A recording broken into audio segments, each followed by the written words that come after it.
თურქიმსახიობი მურატ ილდირიმი საქართველოს შეის ბათუმში დიმიტრი ცინცაძის სახელობის ფონდის მხარდასაჭერად და ლეიკემიითა და სოლიდური სიმსივნეებით დაავადებული ბავშვების დასახმარებლად ჩამოვიდა.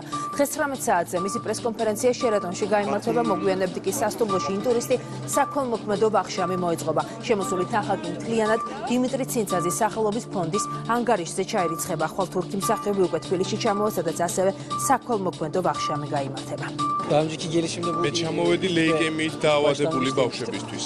ჩვენი წვლილი შეგვაქვს კეთილ საქმეში. დღეს ბათუმში ვართ, ხვალ თბილისში მივდივარ. დანარჩენს თბილისში გამართულ კონფერენციაზე მოგიყვებით დეტალურად.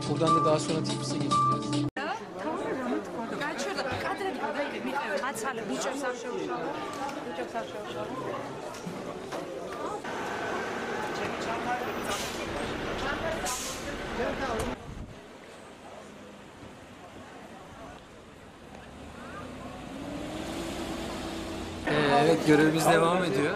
ჩამოვედი ლეიკემიით დაავადებული ბავშვების დასახმარებლად. კეთილ საქმეს ვაკეთებთ. დღეს ბათუმში გვაქვს ღონისძიება და ხვალ თბილისში მივდივართ. უფრო ცლად ჩემი ვიზიტის შესახებ პრესკონფერენციის დროს მოგიყვებით.